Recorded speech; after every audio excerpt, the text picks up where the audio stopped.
بسم الله الرحمن الرحيم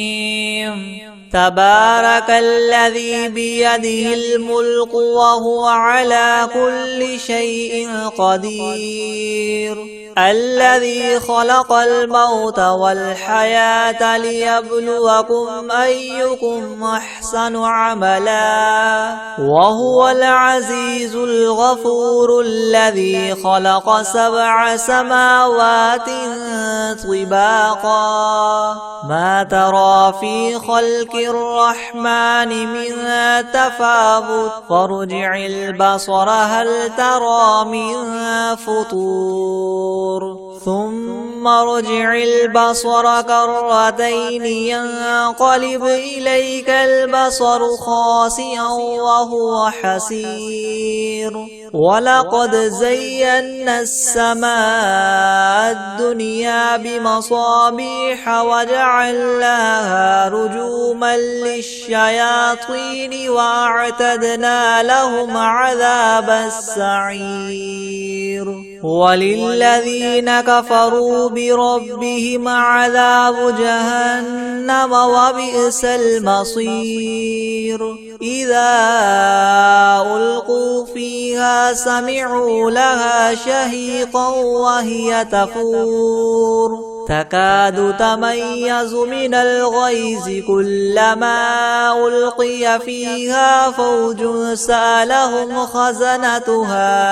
ألم يأتكم نذير قالوا بلى قد جاءنا نذير فكذبنا وقلنا ما نزل الله من شيء إن أنتم إلا في ضلال كبير وقالوا لو كنا نسمع أو نعقل ما كنا في أصحاب السعير فاعترفوا بذنبهم فسحقا لأصحاب السعير إن الذين يخشون ربهم بالغيب لهم مغفرة وأجر كبير وأسروا قولكم أو اجهروا به إنه عليم بذات الصدور ألا يعلم من خلق وهو اللطيف الخبير هو الذي جعل لكم الأرض ذلولا فامشوا في مناكبها وكلوا من رزقه وإليه النشور أأمنتم من في السماء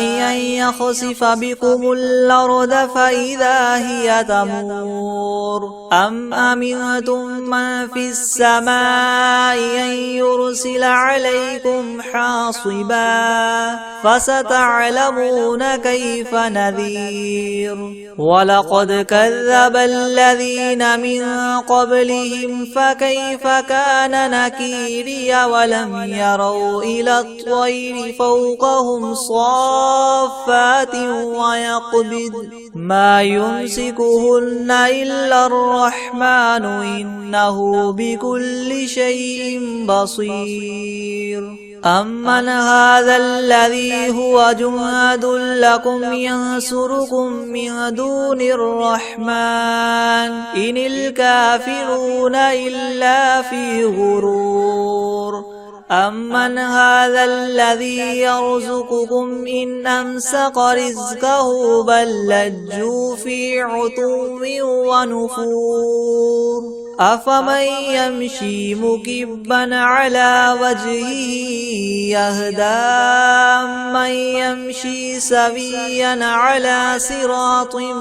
مستقيم قل هو الذي ينشاكم وجعل لكم السمع والأبصار والأفئدة قليلا ما تشكرون قل هو الذي ذراكم في الأرض وإليه تحشرون ويقولون متى هذا الوعد إن كنتم صادقين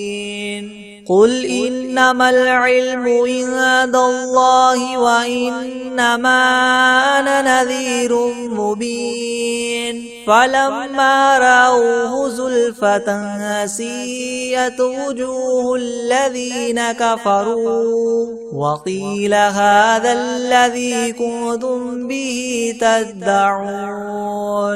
قل أرأيتم إن أهلكني الله ومن معي أو رحمنا فمن يجير الكافرين من عذاب أليم قل هو الرحمن آمنا به وعليه توكلنا فستعلمون من هو في ضلال مبين قل أرأيتم إن أصبح ماؤكم غورا فمن يأتيكم بماء معين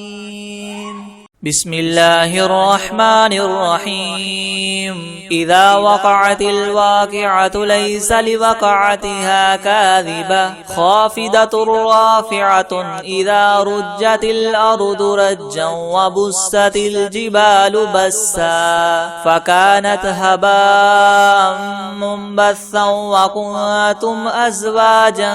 ثلاثة فأصحاب الميمنة ما أصحاب الميمنة وأصحاب المشأمة ما أصحاب المشأمة والسابقون السابقون أولئك المقربون في جنات النعيم ثلة من الأولين وقليل من الآخرين على سرر موضونة متكئين عليها متقابلين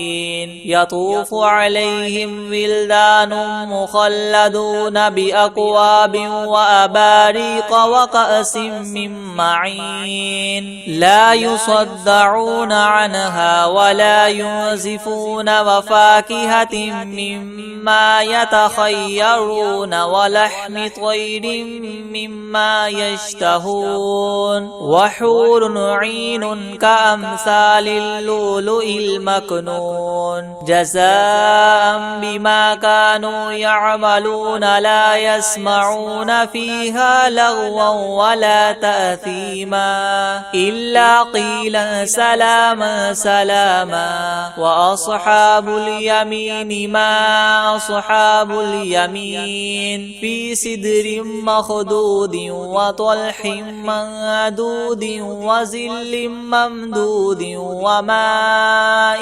مسكوب وفاكهة كثيرة لا مقطوعة ولا ممنوعة وفرش مرفوعة إنا أنشأناهن إنشاء فجعلناهن أبكارا عربا أترابا لأصحاب اليمين ثلة من الأولين وثلة من الآخرين وأصحاب الشمال ما أصحاب الشمال في سموم وحميم وظل من يحموم لا بارد ولا كريم إنهم كانوا قبل ذلك مترفين وكانوا يصرون على الحنث العظيم وكانوا يقولون أئذا متنا وكنا ترابا وعظاما أئنا لمبعوثون أو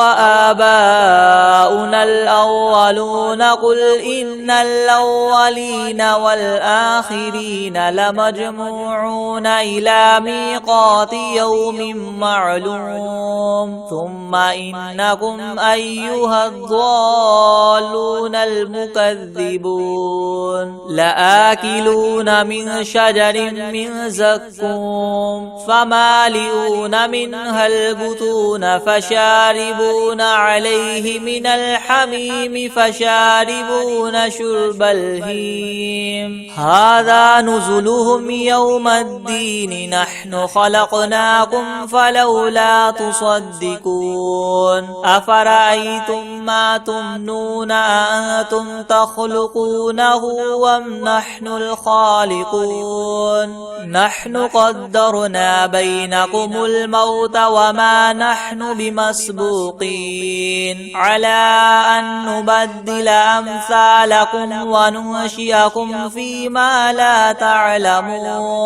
ولقد علمتم النشأة الأولى فلولا تذكرون أفرأيتم ما تحرثون أأنتم تزرعونه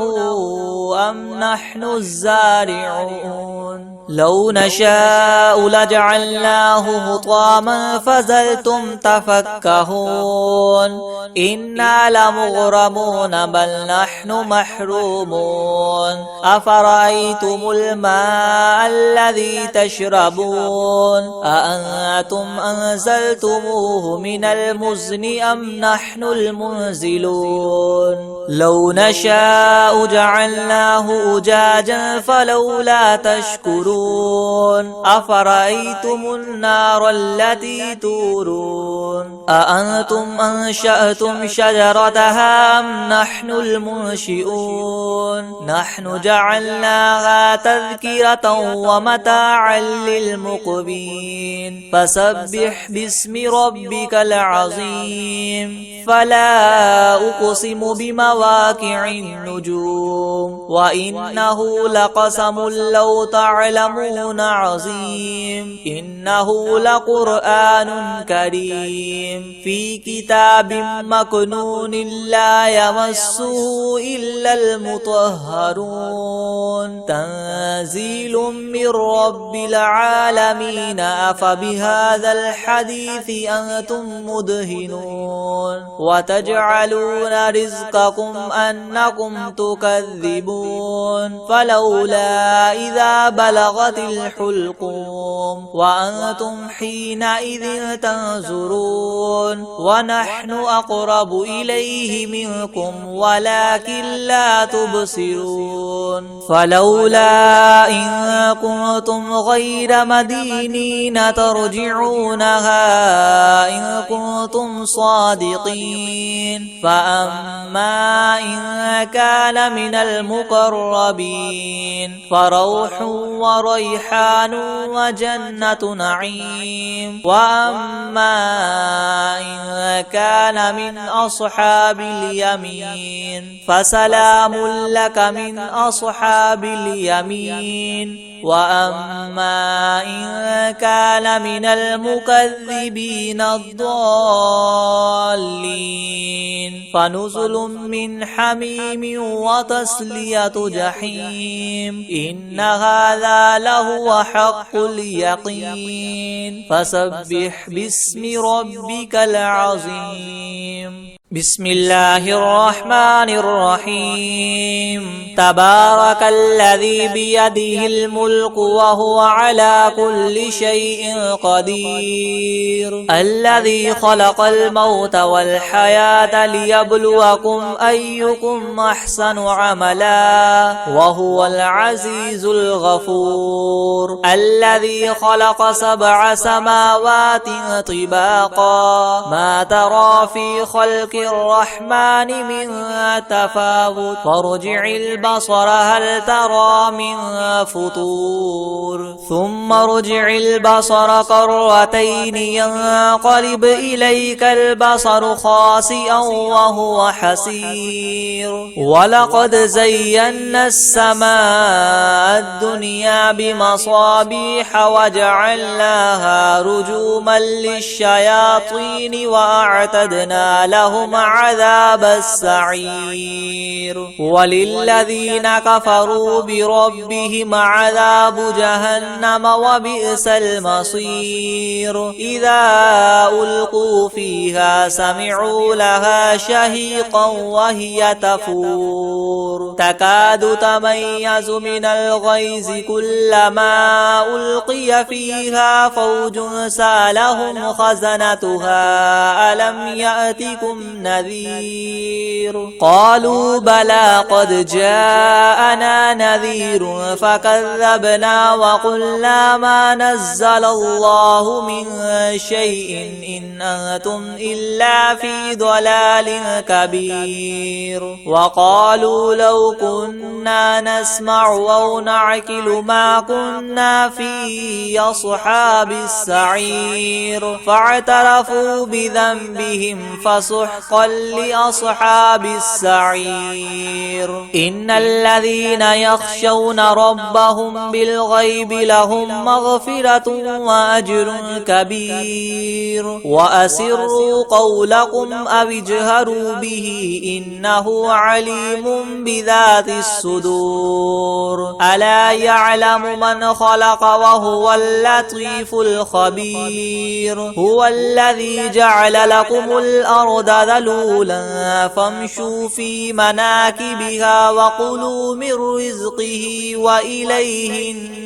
النشور أأمنتم من في السماء أن يخسف بكم الأرض فإذا هي تمور أم أمنتم من في السماء أن يرسل عليكم حاصبا فستعلمون كيف نذير ولقد كذب الذين من قبلهم فكيف كان نكير أولم يروا إلى الطير فوقهم صافات ويقبضن ما يمسكهن إلا الرحمن إنه بكل شيء بصير أمن هذا الذي هو جند لكم ينصركم من دون الرحمن إن الكافرون إلا في غرور أمن هذا الذي يرزقكم إن أمسك رزقه بل لجوا في عتو ونفور أفمن يمشي مكبا على وجهه أهدى أمن يمشي سويا على صراط مستقيم قل هو الذي ينشأكم وجعل لكم السمع والأبصار والأفئدة قليلا ما تشكرون قل هو الذي ذراكم في الأرض وإليه تحشرون ويقولون متى هذا الوعد إن كنتم صادقين قل إنما العلم عند الله وإنما أنا نذير مبين فلما رأوه زلفة سيئت وجوه الذين كفروا وقيل هذا الذي كنتم به تدعون قل أرأيتم إن أهلكني الله ومن معي أو رحمنا فمن يجير الكافرين من عذاب أليم قل هو الرحمن آمنا به وعليه توكلنا فستعلمون من هو في ضلال مبين قل أرأيتم إن أصبح ماؤكم غورا فمن يأتيكم بماء معين بسم الله الرحمن الرحيم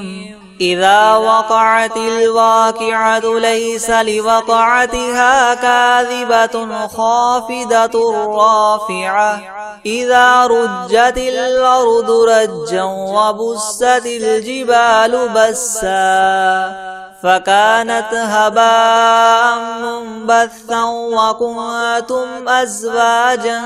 ثلاثة فأصحاب الميمنة ما أصحاب الميمنة وأصحاب المشأمة ما أصحاب المشأمة والسابقون السابقون أولئك المقربون في جنات النعيم ثلة من الأولين وقليل من الآخرين على سرر موضونة متكئين عليها متقابلين يطوف عليهم ولدان مخلدون بأكواب وأباريق وكأس من معين لا يصدعون عنها ولا ينزفون وفاكهة مما يتخيرون ولحم طير مما يشتهون وحور عين كأمثال اللؤلؤ المكنون جزاء بما كانوا يعملون لا يسمعون فيها لغوا ولا تأثيما إلا قيلا سلاما سلاما وأصحاب اليمين ما أصحاب اليمين في سدر مخضود وطلح منضود وظل ممدود وماء مسكوب وفاكهة كثيرة لا مقطوعة ولا ممنوعة وفرش مرفوعة إنا أنشأناهن إنشاء فجعلناهن أبكارا عربا أترابا لأصحاب اليمين ثلة من الأولين وثلة من الآخرين وأصحاب الشمال ما أصحاب الشمال في سموم وحميم وظل من يحموم لا بارد ولا كريم إنهم كانوا قبل ذلك مترفين وكانوا يصرون على الحنث العظيم وكانوا يقولون إذا متنا وكنا ترابا وعظاما أئنا لمبعوثون أو آباؤنا الأولون قل إن الأولين والآخرين لمجموعون إلى ميقات يوم معلوم ثم إنكم أيها الضالون المكذبون لآكلون من شجر من زقوم فمالئون منها البطون فشاربون عليه من الحميم فشاربون شرب الهيم هذا نزلهم يوم الدين نحن خلقناكم فلولا تصدقون أفرأيتم ما تمنون أنتم تخلقونه أم نحن الخالقون نحن قدرنا بينكم الموت وما نحن بمسبوقين على أن نبدل أمثالكم وننشئكم فيما لا تعلمون ولقد علمتم النشأة الأولى فلولا تذكرون أفرأيتم ما تحرثون أأنتم تزرعونه أم نحن الزارعون لو نشاء لجعلناه حطاما فظلتم تفكهون إنا لمغرمون بل نحن محرومون أفرأيتم الماء الذي تشربون أنتم أنزلتموه من المزن أم نحن المنزلون لو نشاء جعلناه أجاجا فلولا تشكرون أفرأيتم النار التي تورون أأنتم أنشأتم شجرتها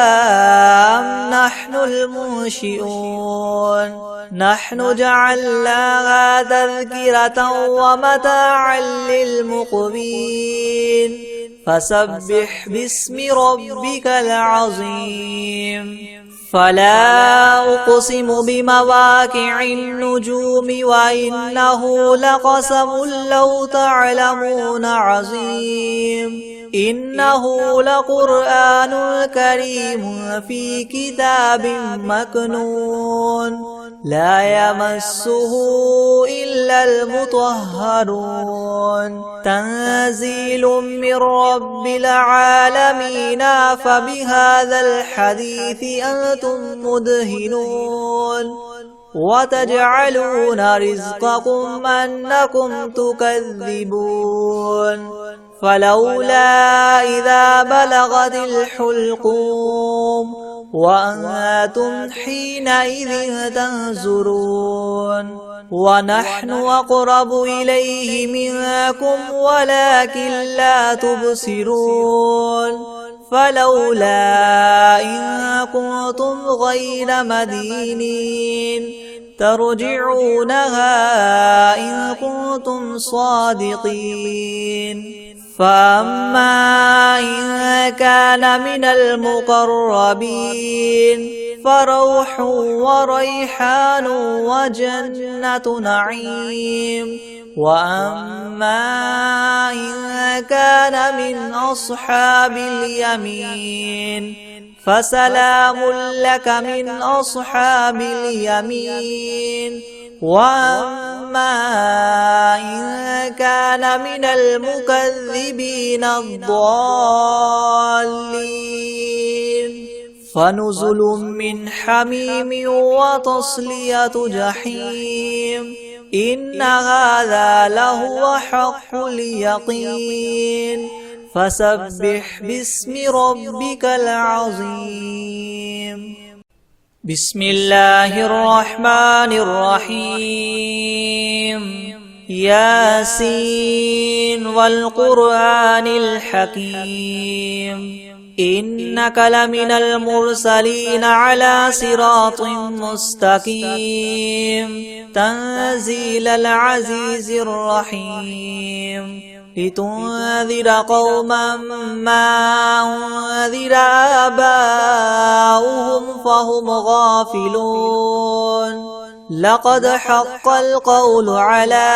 أكثرهم فهم لا يؤمنون إنا جعلنا في أعناقهم مغلالا فهي إلى الأذقان فهم مقمحون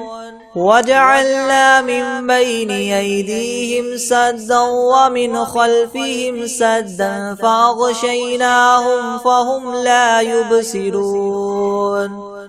وسواء عليهم أنذرتهم أم لم تنذرهم لا يؤمنون إنما تنذر من اتبع الذكر وخشي الرحمن بالغيب فبشره بمغفرة وأجر كريم إنا نحن نحيي الموتى ونكتب ما قدموا وآثارهم وكل شيء أحصيناه في إمام مبين واضرب لهم مثلا أصحاب القرية إذ جاءها المرسلون إذ أرسلنا إليهم اثنين فكذبوهما فعززنا بثالث فقالوا إنا إليكم مرسلون قالوا ما أنتم إلا بشر مثلنا وما أنزل الرحمن من شيء إن أنتم إلا تكذبون قالوا ربنا يعلم إنا إليكم لمرسلون وما علينا إلا البلاغ المبين قالوا إنا تطيرنا بكم لئن لم تنتهوا لنرجمنكم وليمسنكم منا عذاب أليم قالوا طائركم معكم إن ذكرتم بل أنتم قوم مسرفون وجاء من أقصى المدينة رجل يسعى قال يا قوم اتبعوا المرسلين اتبعوا من لا يسألكم مجرا وهم مهتدون وما لي لا أعبد الذي فطرني وإليه ترجعون أأتخذ من دونه آلهة إن يردني الرحمن بضر لا تغن عني شفاعتهم شيئا ولا ينقذون إني إذا لفي ضلال مبين إني آمنت بربكم فاسمعون قيل ادخل الجنة قال يا ليت قومي يعلمون بما غفر لي ربي وجعلني من المكرمين وما أنزلنا على قومه من بعده من جند من السماء وما كنا منزلين إن كانت إلا صيحة واحدة فإذا هم خامدون يا حسرة على العباد ما يأتيهم من رسول إلا كانوا به يستهزئون ألم يروا كم أهلكنا قبلهم من القرون أنهم إليهم لا يرجعون وإن كل لما جميع لدينا محضرون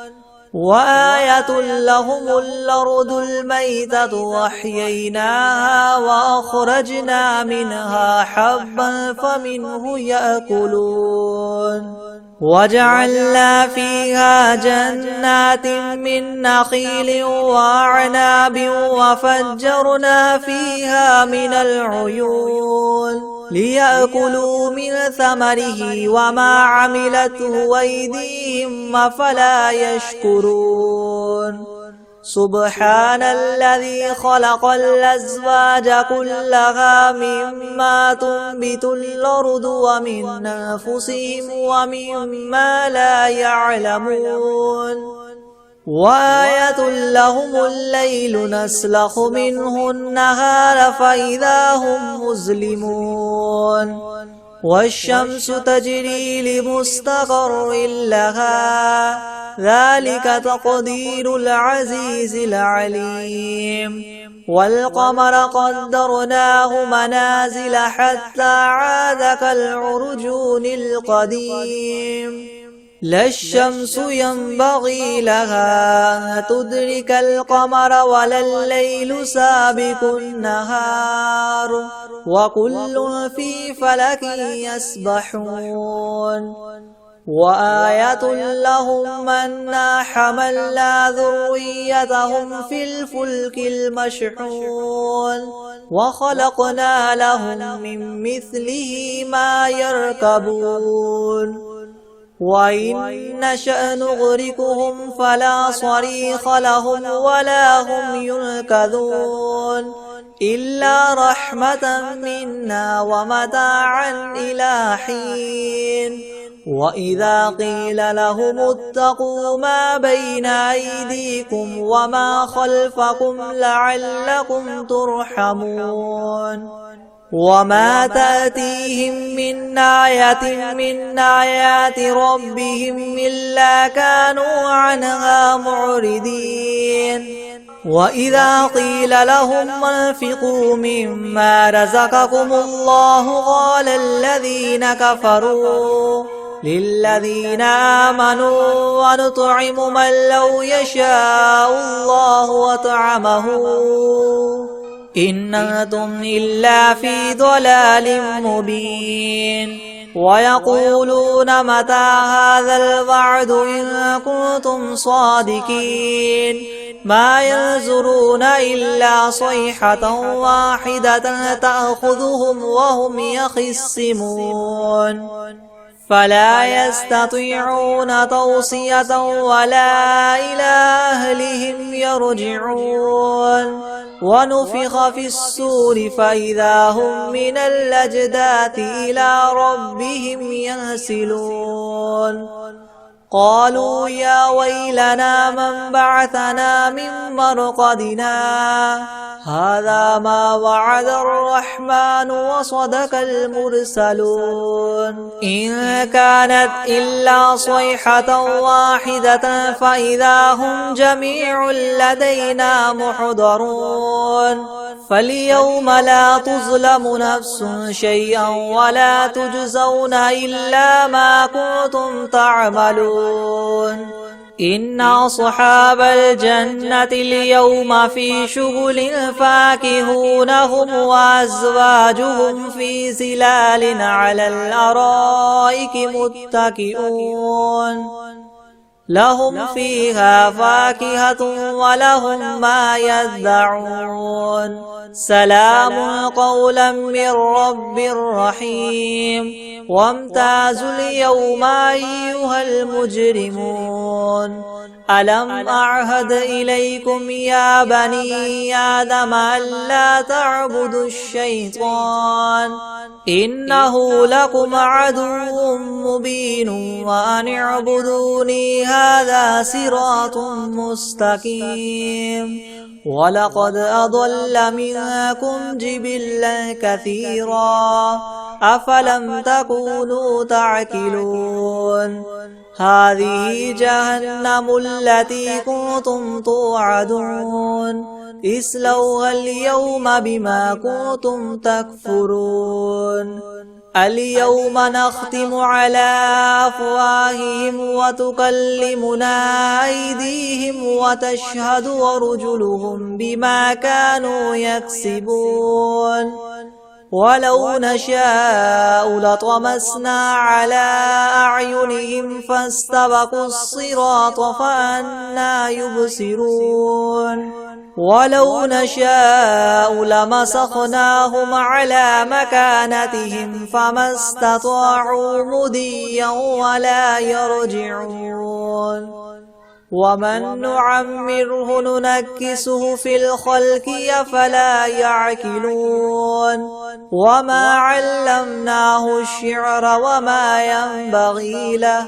إن هو إلا ذكر وقرآن مبين لينذر من كان حيا ويحق القول على الكافرين أولم يروا أنا خلقنا لهم مما عملت أيدينا أنعاما فهم لها مالكون وذللناها لهم فمنها ركوبهم ومنها يأكلون ولهم فيها منافع ومشارب وفلا يشكرون واتخذوا من دون الله آلهة لعلهم ينصرون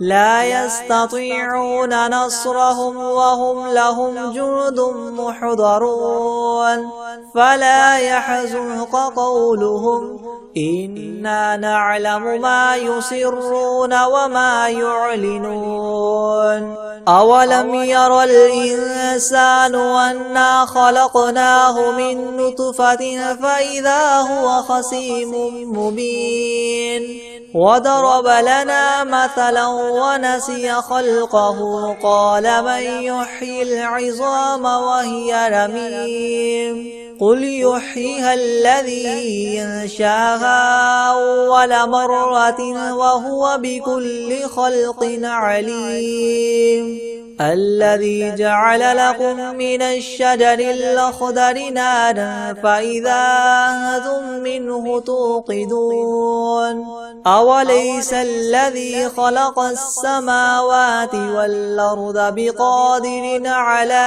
أن يخلق مثلهم بلى وهو الخلاق العليم إنما أمره إذا أراد شيئا أن يقول له كن فيكون فسبحان الذي بيده ملكوت كل شيء وإليه ترجعون بسم الله الرحمن الرحيم الرحمن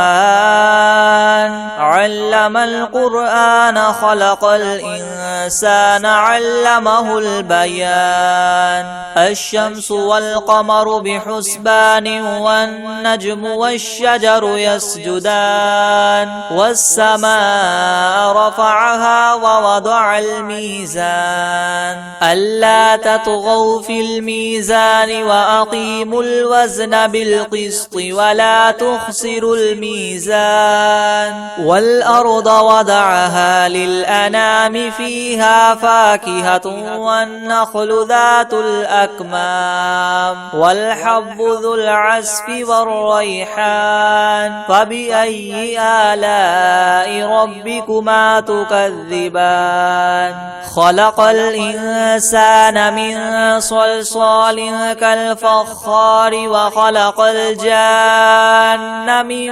مارج من نار فبأي آلاء ربكما تكذبان رب المشرقين ورب المغربين فبأي آلاء ربكما تكذبان مرج البحرين يلتقيان بينهما برزخ لا يبغيان فبأي آلاء ربكما تكذبان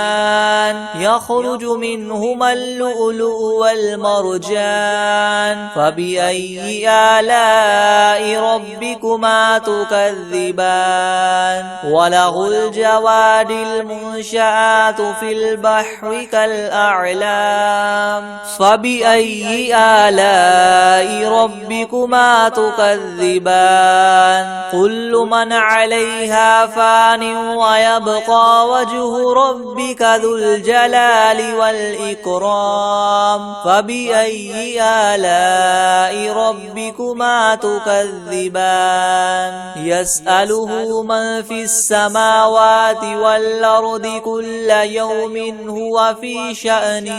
فبأي آلاء ربكما تكذبان سنفرغ لكم أيها الثقلان فبأي آلاء ربكما تكذبان يا معشر الجن والإنس إن استطعتم أن تنفذوا من أقطار السماوات والأرض فانفذوا لا تنفذون إلا بسلطان فبأي آلاء ربكما تكذبان يرسل عليكما شواظ من نار ونحاس فلا تنتصران فبأي آلاء ربكما تكذبان فإذا انشقت السماء فكانت وردة كالدهان فبأي آلاء ربكما تكذبان فيومئذ لا يسأل عن ذنبه إنس ولا جان فبأي آلاء ربكما تكذبان يعرف المجرمون بسيماهم فيؤخذ بالنواصي والأقدام فبأي آلاء ربكما تكذبان هذه جهنم التي يكذب بها المجرمون يطوفون بينها وبين حميم آن فبأي آلاء ربكما تكذبان ولمن خاف مقام ربه جنتان فبأي آلاء ربكما تكذبان ذواتا أفنان فبأي آلاء ربكما تكذبان فيهما عينان تجريان فبأي آلاء ربكما تكذبان فيهما من كل فاكهة زوجان فبأي آلاء ربكما تكذبان متكئين على فرش بطائنها من استبرق وجنى الجنتين دان فبأي آلاء ربكما تكذبان فيهن قاصرات الطرف لم يطمثهن إنس قبلهم ولا جان فبأي آلاء ربكما تكذبان كأنهن الياقوت والمرجان فبأي آلاء ربكما تكذبان هل جزاء الإحسان إلا الإحسان فبأي آلاء ربكما تكذبان ومن دونهما جنتان فبأي آلاء ربكما تكذبان مدهامتان فبأي آلاء ربكما تكذبان فيهما عينان نضاختان فبأي آلاء ربكما تكذبان فيهما فاكهة ونخل ورمان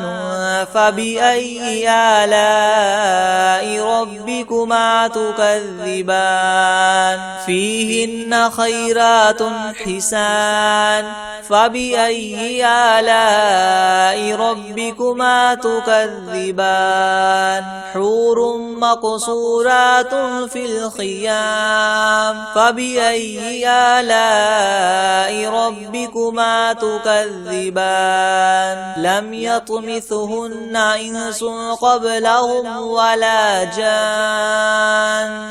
فبأي آلاء ربكما تكذبان متكئين على رفرف خضر وعبقري